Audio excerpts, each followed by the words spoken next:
Have you always wanted to sell your business and you simply don't know how? In this session, you can discover key steps to sell your business in today's episode with Michael Straza.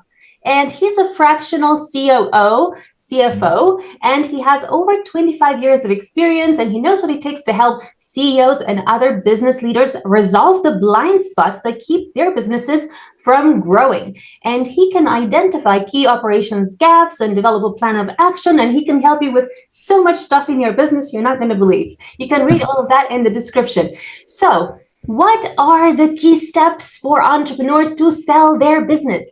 Welcome to Awakened Titans podcast with Lily Patrascu, mind-blowing conversations with influential business titans sharing how you can manifest abundance, love, joy, success through quantum awakening, quantum manifestation, quantum healing, quantum miracles, exponential business growth, and innovative products and services. Well, there's so many things. So key steps to selling your business. And some of my background, just to let the audience know, is that I've either owned or operated businesses for over 25 plus years. So I've gone through the steps of purchasing a business, owning a business, selling the business. So there's a lot of things I have experienced in, and that's how I approach this, is through my experiences of my own experiences. I go out there and help other people to sell their business.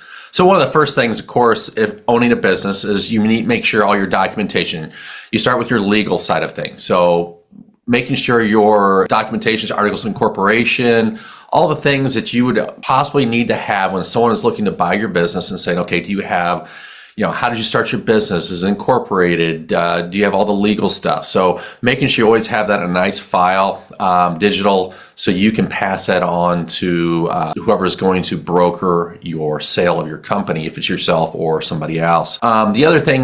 One of the other many steps is, besides legal, is your accounting side of things. People want to know where your money is at, how you've been spending it, what does it look like, telling people that your company's worth, X.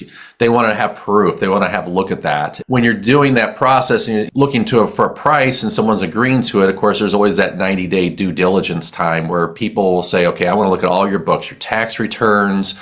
I want to look at your expenses, everything you have. I want to see your, trial balances, everything that's in your accounting software. So always have good, clean records. If you want the sale to go fast or go quicker, is you want to make sure you have everything itemized, everything is in order for people to basically look at. And usually what's happening is people are bringing in accountants and lawyers. So you don't want to waste their time, you don't want to waste your time, and you don't want to waste their time. So the first two basic things that have to happen in order to even think about your business being up for sale or trying to sell a business.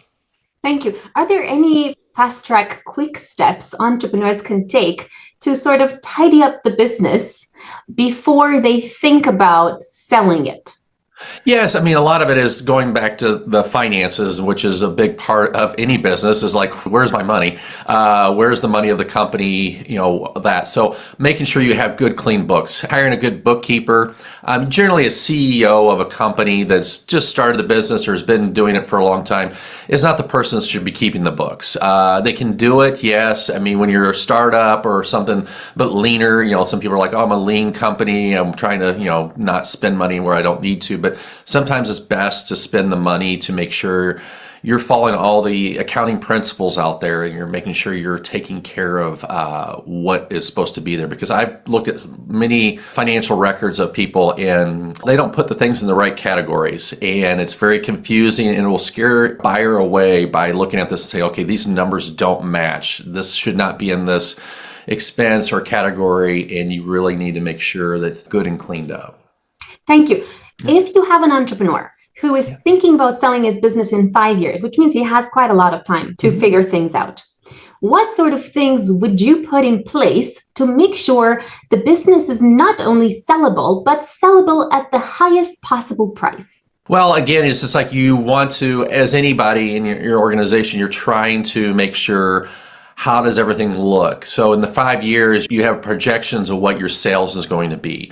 Because someone wants to buy something, they got to know that it's worth that. It's got to be more than a customer list. It's got to be if you're selling some type of widget, what is the cost of those to make and sell? What's your volume? And people want to know that, okay, in 5 years, when you're prepping this, someone looks at this and they say, okay, what's your revenue been for the last 5 years? And you want to make sure your revenue is in good standing. We all want to see our revenue go up, continue to go up, our expenses stay flat or stay, don't go as fast as the revenue is. So you have to determine how fast you want to grow in those 5 years, because you want to make sure when someone's looking at this that they have potential, the buyer has potential to make this even bigger and better than it was. So they want to make sure that they're buying something that has a value beyond the owner itself. Thank you. Every entrepreneur is trying to get their taxes as low as possible, and therefore will try to shove in as many things as possible in there to make sure that the actual profit, is going to be in the business and they are going to pay as little tax as possible. Right. And when you do that, then maybe you could end up with a much smaller potential, profit at the end of the line, right?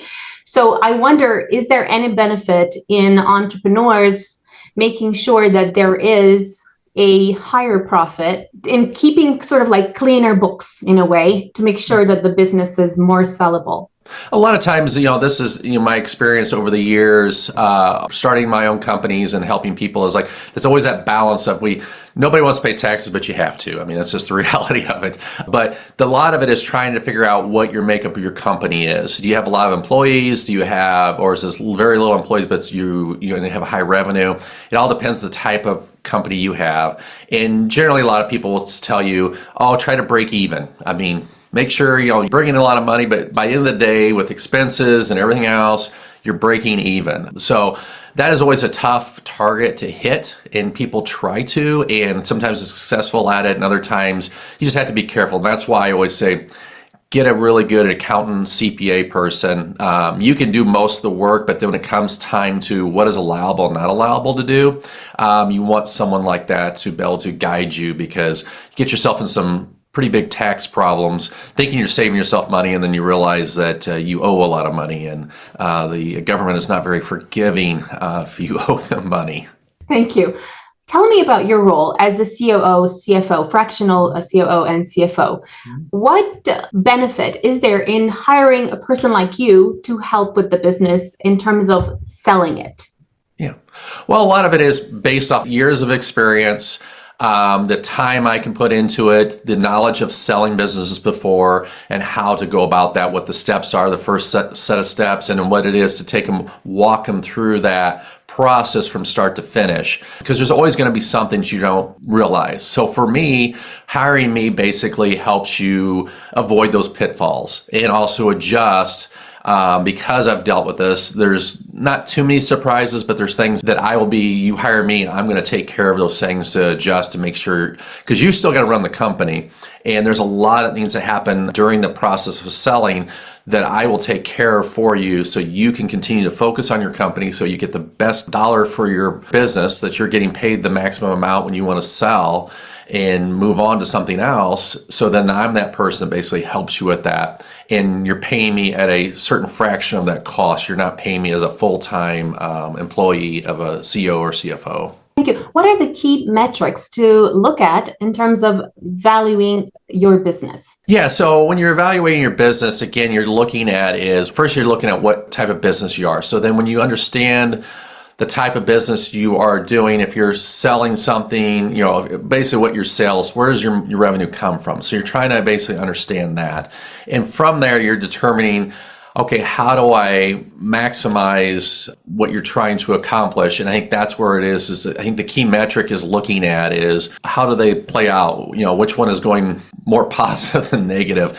And I think that's the thing is you have to look at is you're looking to see what those two things are. And then also too, when you're looking at, as you're looking at key metrics is like, The other thing is with that a little bit with the key metrics is besides trying to determine your return on your investment, what you're making, what you're losing, but also too is what are your other assets. And I think that is something you have to look at too, is you're not just selling what you came up with, what your sales are, it's anything else. It's all your other assets, your building, equipment, anything else like that. And that all has a play in the price, which in turn causes the person who's buying it to understand how are they buying more of the company or buying more of the property, or so it's always trying to figure out, again, going back to taxes, are you paying more? Which thing are you paying more for, and which one is more advantageous for you to be able to purchase something?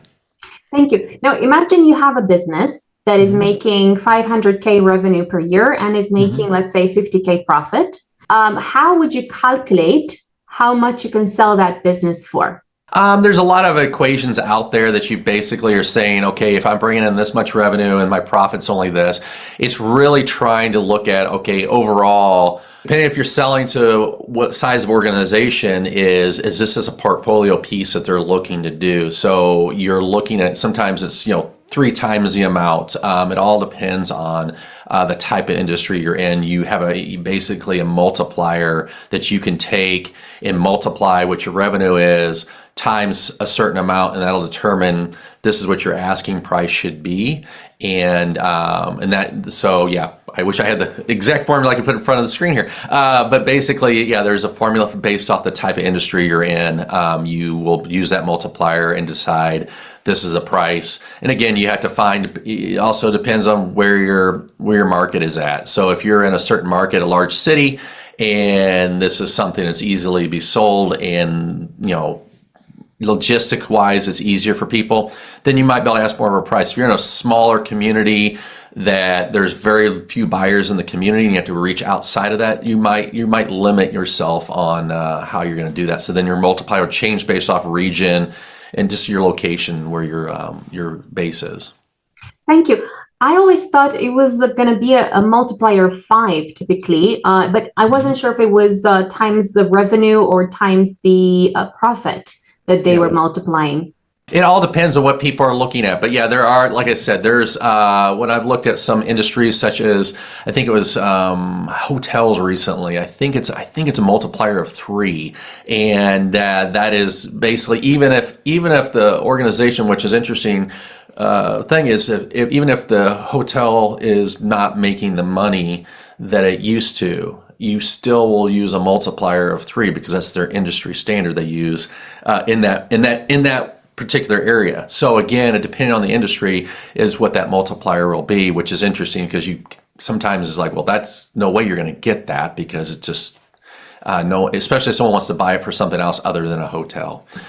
So it's always a matter of, are you buying it for what is the buyer buying it for what it was currently, or are they just buying it as an asset to do something else with it? So. Thank you. So are you saying that, let's say the hotel is making 500K per year and with a 50K profit, they can maybe get 150K, or they can get 500K times... that would be the 500K times the 3. Okay, revenue, times revenue, yeah? Okay, very good. Now, what I find quite interesting is that there are some businesses that are valued way higher, even up to 10, 20 times higher, especially if it's technology.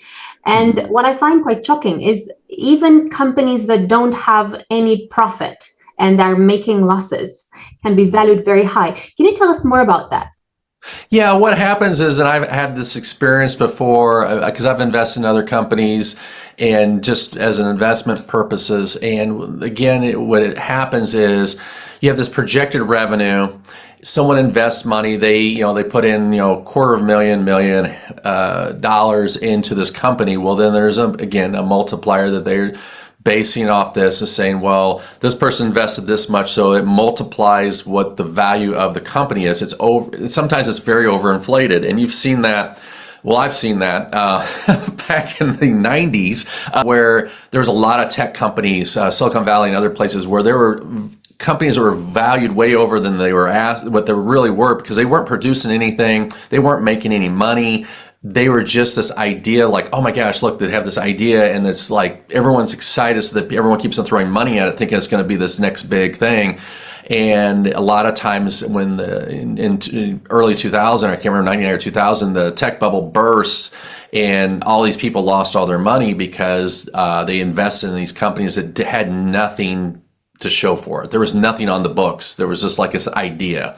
So then people got a little scared, and then we continue fast forward as your Amazons, your Apple has skyrocketed. All these companies, Google, all these has skyrocketed. So people are looking for those unicorns, as they call it, to say, oh, I'm gonna invest this money in here, and I'm gonna make millions upon millions of dollars. Well, some of these companies have made people millions, but majority companies never accomplish that. But the excitement of if I bet on this, I will make a ton of money. And I think that's where overvaluation of companies becomes a very dangerous thing. So you really have to know what you're buying. It's just like the stock market. You need to know what you're investing in. So if you don't, you probably shouldn't be doing it. It's just pure gambling. So how can entrepreneurs figure out what a real valuation of their company is so they don't insult investors when they come up with a proposal for, okay, I want to sell my business? Mm-hmm. And is it that they have to consult with someone like you who is going to spend a considerable amount of time in order to look at all of these different criteria and say, okay, I believe it's roughly between this and this? Yeah. Is that how it works? Or yeah, pretty much. I mean, you can, anybody, when we own our own businesses, we are so closely tied to it. We put in the hours, all the sweat equity, all the things that we wanted to finally pay off because we made a salary or we made very little, and we're wanting to sell this thing for this enormous amount of money. And sometimes it's best to have an independent person come in there and saying, here's what it truly is, the cost. Here's what you can expect as a return. And I had this experience recently where this organization was like, these owners have owned this thing for many years, and they owed a lot of money back to investors. Investors want the money back, and they're like, we can sell it for this. And it's like, but they have not produced anything to sell it for that amount. So anybody that's going to come and look to buy it, they're going to look at it and go, well, there's nothing here. You have this debt load of 15 to 20 million. You paying yourselves, but it's like there is not a sign that this is turning around to where you can actually, someone can make money off that. So if they're not going to, then buyers are going to walk away. So definitely have an independent person like myself or anybody else, or even sometimes get two different numbers, because just like anything, when you're looking for a price, buyer and seller, they're going to say, okay, I'm going to have someone do an evaluation. This is my number. They're going to do an evaluation. This is their number. And somewhere in the middle is going to be where the price is really going to be at. Because if I'm the person selling, I'm going to make sure it's really high. And if I'm the person buying, I'm going to make sure it's really low. People are always making sure they get the better deal. So that's why it's best to always have an independent or at least two evaluations done. Thank you. What can entrepreneurs do to make sure that their company has the highest possible price? And what I'm talking about is, should they be thinking about innovating something? Should they be thinking about adding a technology element into it? Should they be thinking about adding, let's say, an app?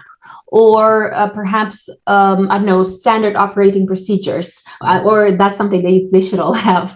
Thinking about having, something innovative, something that's their IP that nobody else has created.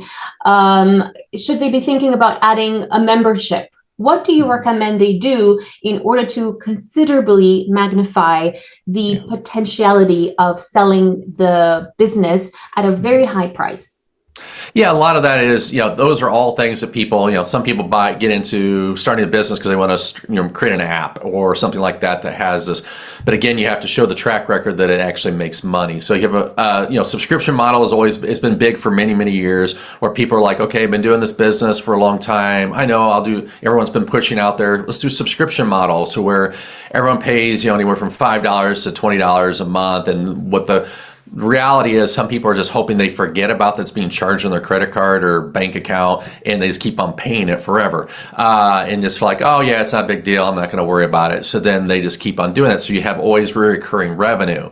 If that's not your main part of your business, is saying, okay, how do we make money?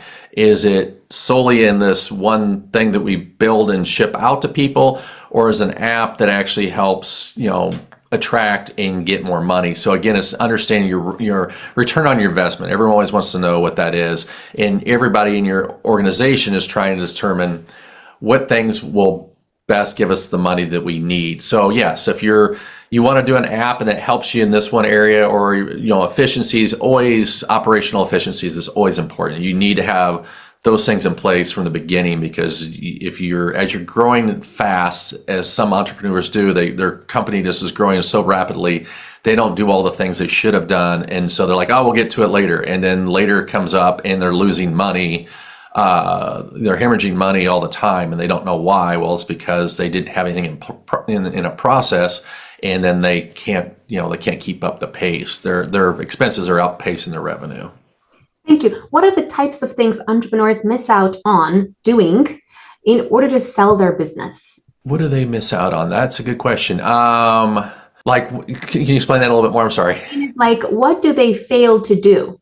I think a lot of it is I think, again, it goes failure to detail communication. Communication is so key. I tell this to people all the time. It's like, even though it's, again, whoever is pushing the sale, if it's the CEO, someone that's one of the owners or operators of the company, they're so into it, they don't know when they're communicating, they think they're communicating the correct words, the correct things that people want to hear, and sometimes they are not. And you can sometimes see that with the employees or other people that work with them. They are missing things because the communication, they're going so fast and they're thinking they're communicating in a way that someone understands, and they don't. And then that's where failure happens, is that basically there's a weak link in there, and it's majority of the time it's communication of important details. Thank you. Are there other elements that could influence the sale price aside from what we already talked about? Pretty much it's, like I said, what really influences, like, what does the seller have to offer? What is the thing their intellectual property is, that's always big. It's like, what is that exactly? Is it defining what that is in the company? It is and is not. Revenue sources, expenses, your overhead basically is like, what is your overhead? You have way too much overhead for what you're doing. And that's always hard you have to make those cuts sometimes, but if it's cutting too much to where it doesn't work, the company can't work or function because you cut too much overhead, then you're kind of at a bad spot. So then that's when you talk about scaling. If you're not selling your business right, where you're trying to scale to the point where you're making more money and it's more than what your expenses are. But sometimes when you grow, your expenses go up beyond your revenue because you're growing so fast, so you need more people. The same 5 people that started your business can't keep this business going by growing to a certain size, so you keep on adding. Well, all of a sudden the salaries grow so quickly in benefits because now you have 20 people. Then you did have 5, but you instead of making 5 million, you got to make 15 million in order to be back to where you were when you're making 5, if that makes sense. Thank you. What are the best ways to find potential buyers? Yeah, so potential buyers is depending on your area community, there's brokers all over the place that will help you find that.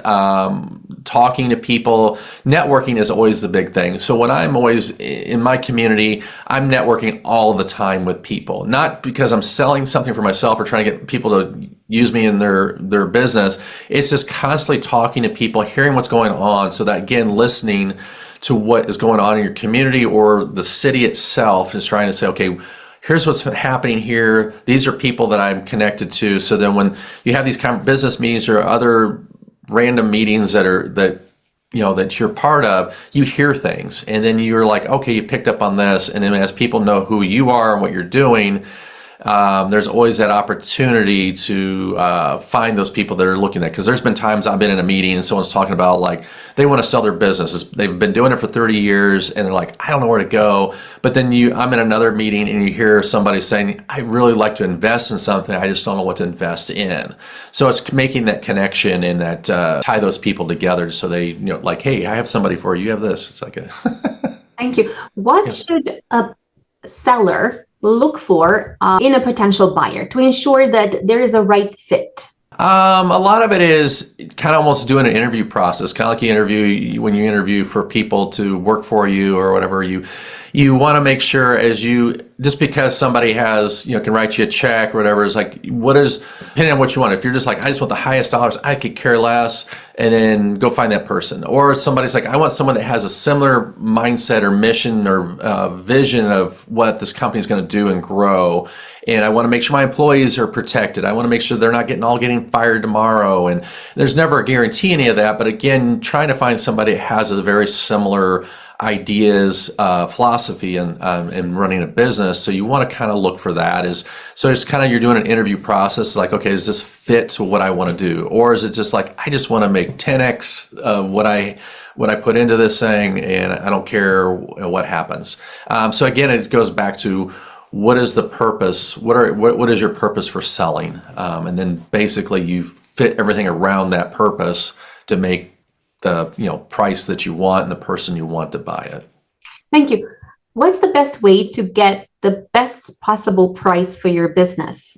Again, what is the number you're looking for? Making sure everything is in order. If you want to get the best price, the less hassle, the less problems that the buyer is going to run into. So it seems simple, but it's like, there's so many times transactions fail to go to the finish line, is because there's too many things that are hurdles that the buyer's like, I don't want to deal with this. This is taking too long. I'm going to go find something else. So again, as long as the seller has, like I said, their legal stuff in place, their accounting stuff in place, they have all the documentation, succession planning, everything that would possibly break in a company. They want to make sure it's all well done. So when they hand it, basically this big binder or whatever electronic file, they basically are saying, here's my company, is everything you ever need to know. But if there's not, or there's tax issues, like you haven't been paying your taxes, you haven't been paying your property taxes, you haven't been paying on anything, and that's not clean, you'll have a clean record. So again, it's like cleaning everything up. So when you're ready to go, it's pretty much, you hand it to them, they sign it, they give you a check, and then you walk away.